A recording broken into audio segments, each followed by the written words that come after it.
Hello, YouTube.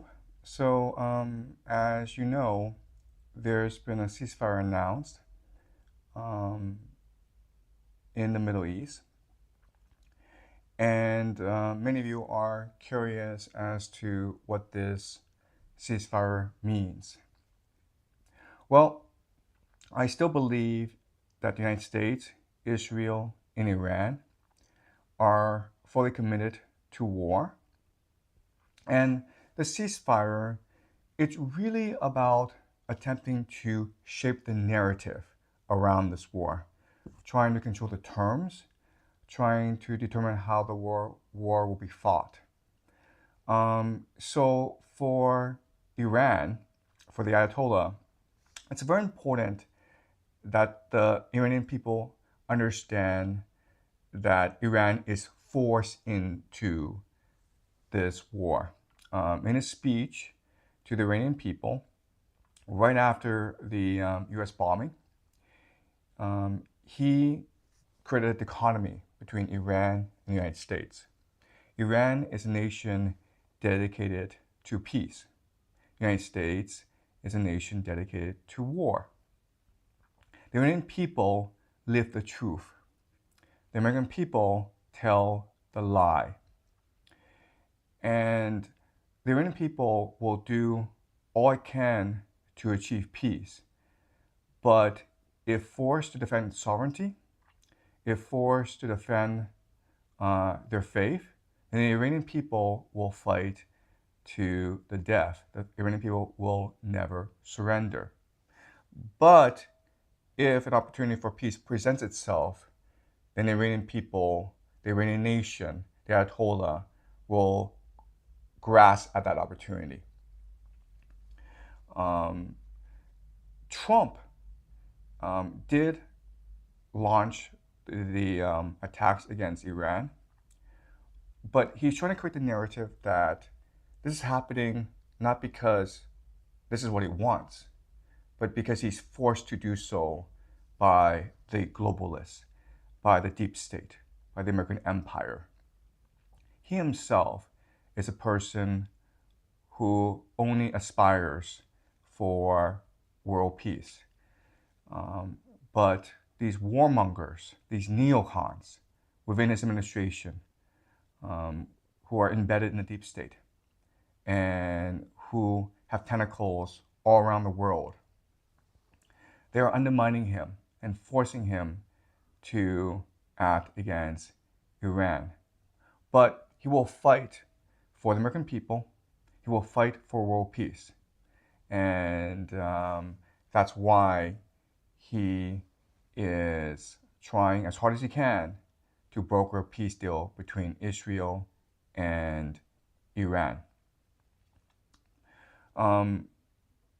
Both Trump and the Ayatollah can do this, can try to be the peacemakers, because they know that Netanyahu will continue to push for war, that Israel will continue to be the aggressor in this war. So Israel is really the scapegoat. But it's really important for us to understand that all three leaders, Trump, the Ayatollah, and Netanyahu, are committed to war for different reasons. So in today's talk, I want to explain to you what's really driving these three individuals. Why are they committed to war? And what do they want from this war? And for us to understand this, I want to introduce to you a new concept. It's called the Messianic calling. Each of these individuals, Trump, the Ayatollah, and Netanyahu, see themselves as historical Messianic figures. They're on a mission from God to save the world, to save their people, to deliver their people into the promised land. And if we need to understand that this is ultimately what's driving them. Not fame, not power, nothing but this Messianic calling. That's what's really driving them. So let me explain what this Messianic calling is by explaining to you its three major characteristics. The first major characteristic is that when you truly believe that you are on a mission from God, that you are the chosen one, that you are the prophet, that God smiles on you, you have access to divine energy. What is divine energy? Let me give you an example. Maybe you're a mother and you're taking your 3-year-old into the forest. You get lost and you're wandering the woods, and then suddenly a black bear pounces on you. Well, as a mother, what's going to happen is, and you could be petite, you could be weak, what's going to happen is you suddenly, when your child is under attack, under threat, you will find unlimited energy, strength, and courage to fight off this bear, and you will succeed. And we know because there's been a couple of anecdotes like this. So a mother's love for a child is one of the strongest forces in the world. Now, to understand divine energy, just multiply this mother's love for her child by about 1,000,000. And you can understand how energized, how motivated, how powerful people with the Messianic calling feels. The classic example is Trump, right? So Trump, during the campaign season, he would get about like 4 or 5 o'clock in the morning, do a lot of tweets, watch a lot of TV. He would get on his plane and go to a campaign rally where he would talk endlessly for a couple hours.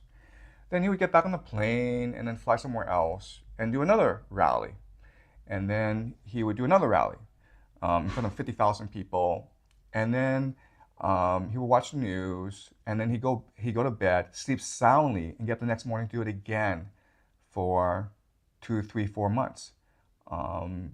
And you have to ask yourself, why is he so energetic? He's 79. Why is he so motivated? I mean, he's not in the best health in the world because he eats McDonald's all the time, and he's clearly obese for his age. But none of this matters because his faith in his mission, the fact that he knows that he's been chosen by God to complete his mission, that fills him with an infinite energy. And that's where his strength comes from. The second characteristic of people who are filled with the Messianic calling is that they are absolutely fearless. They know that because God has chosen them, God will protect them. And so no bullets can harm them. Okay, so Trump, so the classic example again is Trump. He was almost assassinated at Butler, Pennsylvania. And remember how even though the bullet came close to him, he was still able to get up and pump his fist and shout to the people, fight, fight, fight. Okay, it's his absolute fearlessness. They know that God will always protect them. But also, even if they were to die, they would go straight to heaven and be with God. They're one of the elect. And then finally, their bodies no longer matter. Their bodies are just vessels for this divine energy to be transplanted on earth. When they die, when this vessel breaks and it fills the followers with divine energy as well, they become martyrs, and their followers will complete the mission on their behalf. So they've transcended death. They've transcended this material world. They are now ideas. They are now faith. They're now inspiration for their followers. And so therefore they are immortal, they're eternal, and they're invincible. The third characteristic of people with Messianic calling is the persecution complex. The idea is, how do you know that you are one of the elect? How do you know that God has chosen you? It's because society, the world, everyone around you persecutes you, right? So again, the classic example is Trump. Trump survived 2 impeachments.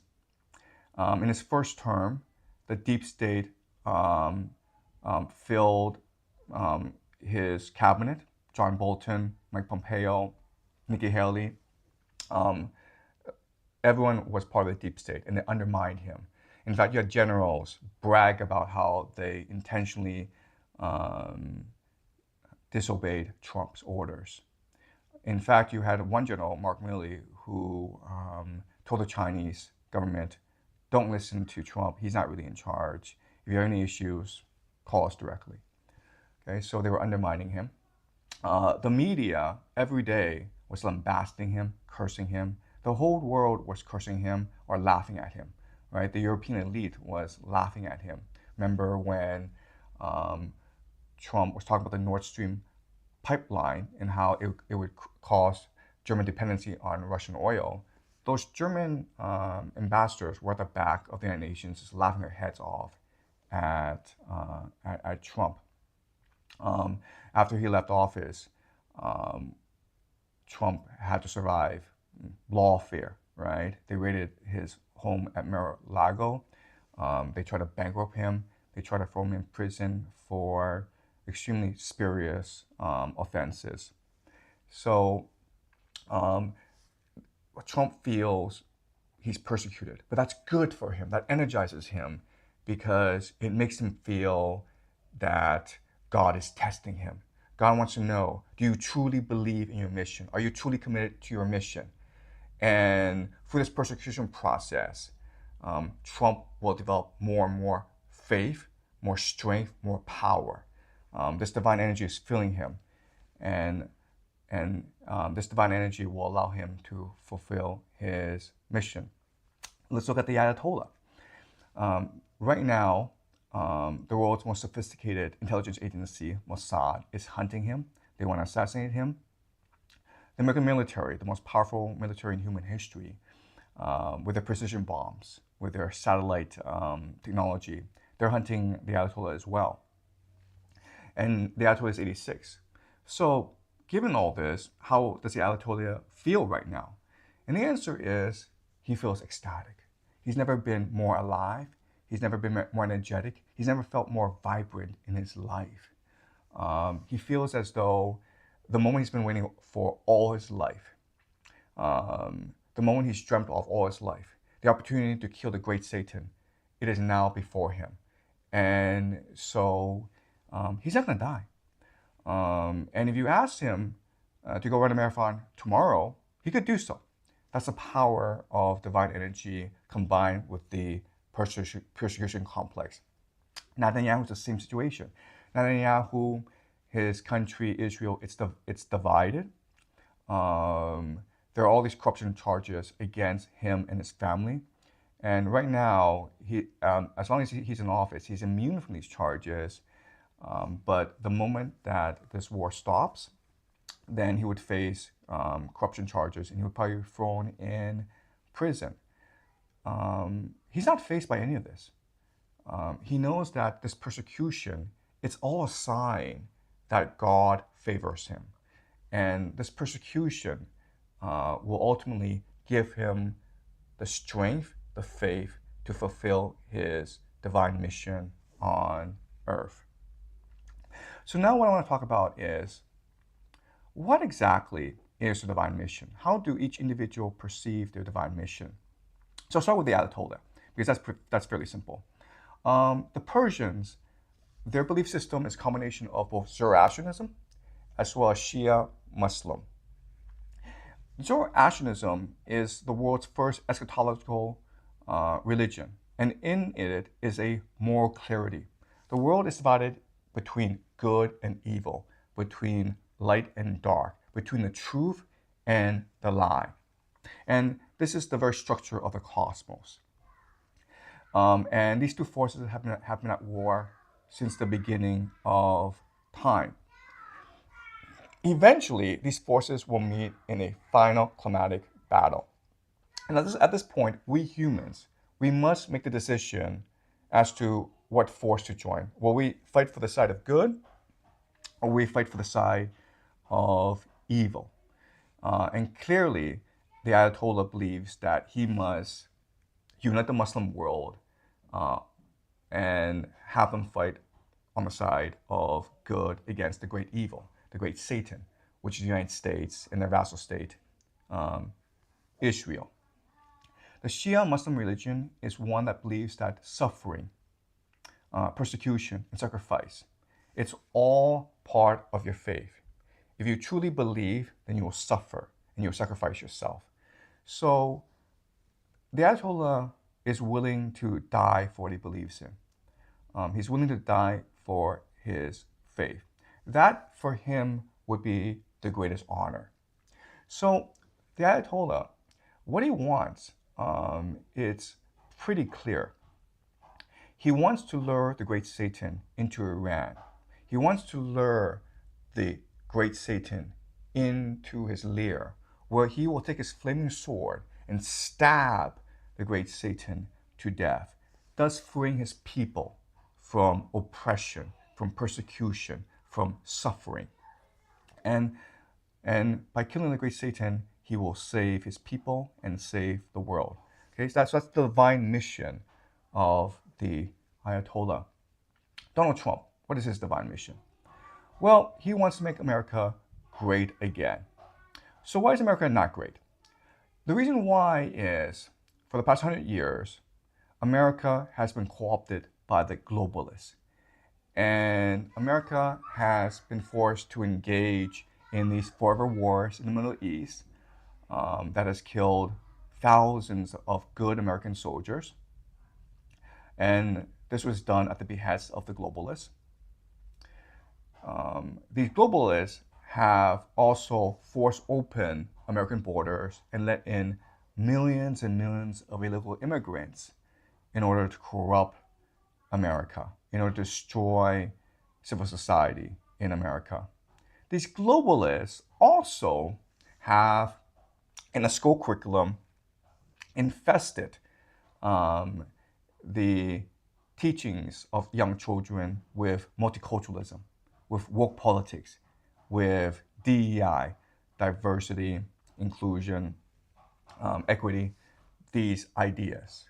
So these ideas, globalism, liberalism, and multiculturalism, are cancers on the body of the American Republic. And you can't negotiate with cancers. You can't wait for cancers to die out. You must purge these cancers from the body of the American Republic with blood and fire. So the divine mission for Trump is to destroy the American empire by embroiling it into an unwinnable war against Iran. But not only that, but to compel the American people to rise up against their globalist oppressors and overthrow them, to remove America from the world and to achieve its manifest destiny, which is basically control over North America, which is the promised land, which is what God promised to the Americans. And once America recognized that it should not interfere in global affairs, Europe, Asia, Africa, who cares? They're hopeless. Once America is able to restore its Republican soul and spirit, then America will be great again. And Donald Trump, his mission is to lead the American people in the revolution against the global elite and to restore the American Republic. Okay, that's Donald Trump. Then you have Benjamin Netanyahu. For Benjamin Netanyahu, like many Israelis, they believe that the golden age of the Jewish people was the kingdom of David, which occurred about 3,000 years ago. That was when Israel, the nation, was free, independent, unified, and supreme in the Middle East. It was a time of peace and prosperity for the world. But after the kingdom of David collapsed,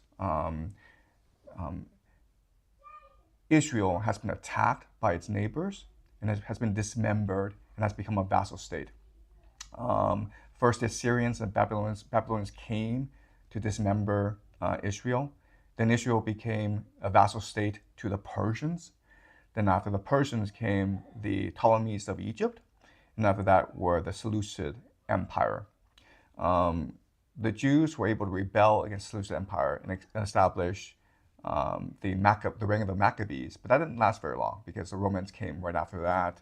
And the Romans were brutal. The Romans killed many Jews, and they exiled the Jews from Jerusalem, their place of worship, and they destroyed the Second Temple. So the Romans were extremely brutal. In the 7th century, the Islamic Caliphate restored the Jews to Jerusalem, but they were still not masters of their own land. So the entire project of Israel is to return to the glory days of the kingdom of David. And now is a historical opportunity to achieve that. The only opposition against reestablishing the kingdom of David is Iran and the United States. And if both can be destroyed in a cataclysmic war, then you will have the restoration of the kingdom of David. Israel will be a unified nation again. All Jews can now return to Israel, and Israel can be the light of all nations, which is what the nation aspires to. Of course, this raises a really interesting question. For the Empire of Israel to be born, the Empire of America needs to be destroyed. So why would America just sit back and let this happen? Why would the global elite allow for Israel to become dominant in the Middle East? Remember, the center of global trade is the Middle East. Most of the world's oil is in the Middle East. Well, I think Israel will achieve its ambition. And the reason why is there are certain elements of the American empire, there are certain elements of the global elite that want the kingdom of David to be restored. They want the American empire to be destroyed and to leave the Middle East. They want to help Netanyahu achieve his Messianic calling. These elements are what we can loosely call Christian Zionists. They believe that for Jesus to return, the nation of Israel has to be reconstituted. They have to rebuild their temple, and they have to call back all the Jews from around the world. And there has to be a final battle between Israel and the world. And they believe that it is their Messianic calling to make this prophecy happen. And you hear this and you think this is all really silly. But let me tell you two things. The first thing is this plan, this prophecy, has been in place for centuries. This Christian Zionist project has been around ever since the Protestant Reformation. And these people have been patiently planning and waiting for today. That's the first thing. The second thing you need to know is there's a man who actually conceived this Christian Zionist project, who built the intellectual foundations for Christian Zionism. And this man, you know his name, but you may not really know who he is. His name is Isaac Newton. And you know that, yeah, he is the founder of calculus, and he conceived the foundations for classical mechanics in physics. But you don't know who the real historical Isaac Newton is. The real historical Isaac Newton saw himself as a prophet with a messianic calling to understand the mind of God and to prepare for the return of Jesus. And as you probably know, Isaac Newton was a very, very smart man. So in my next video, I'm going to talk about the real historical Isaac Newton and what his plan is. Because once you understand all this, then what's happening in the Middle East makes a lot more sense.